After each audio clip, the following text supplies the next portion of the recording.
What's up, my sacred family? Thank you so much for tuning in for another tiny testimony. I come and try to give a daily dose of God's love, grace, and mercy, all through the form of one of my favorite daily devotionals, which is, again, power of being thankful. Can't get enough of these scriptures, guys. Honestly, you'll probably see this and every other one of my tiny testimonies is just so very powerful because Auntie Joyce don't be playing, okay? So I really wanted to talk about today's insert. It's not very long, which is fine. It's still very powerful and impactful. So it's called Desire Unity. It has a scripture at the top from Psalms 133:1, and it says, "Behold, how good and how pleasant is it for brethren to dwell together in unity." So yes, we're going to talk about unity. Bickering between God's people is nothing new. It was a problem in the early church just as it is now. Paul strongly encouraged and urged the church toward unity and wrote in Philippians 2:2, "Build up and complete my joy by living in harmony and being of the same mind and one in purpose, having the same love, being in full accord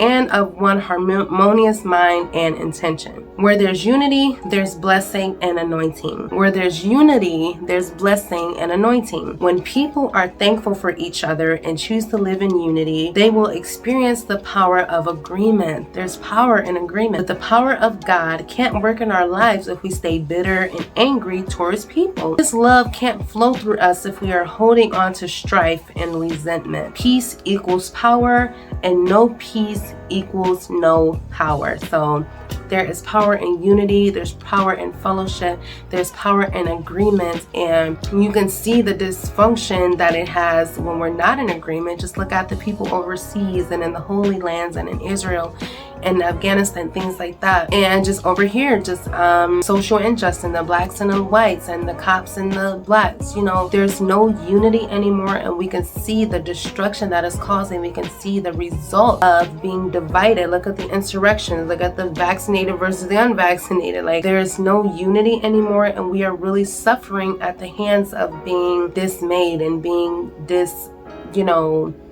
what's the word?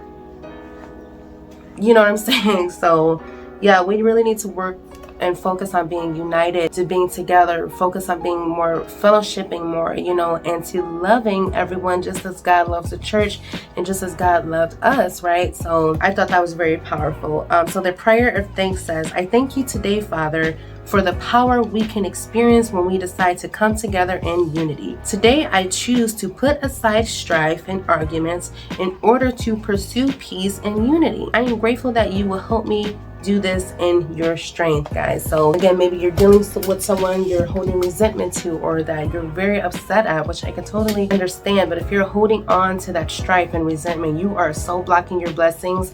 When how many times have you heard me say that forgiveness is not for the other person, it is for you? It is for your protection, it is for your feelings, for your healing and understanding, and we cannot accept God's blessings when we're resenting something else, right? It doesn't work that way, okay? So I encourage you to think of someone you're mad at or someone you're resenting and forgive that person.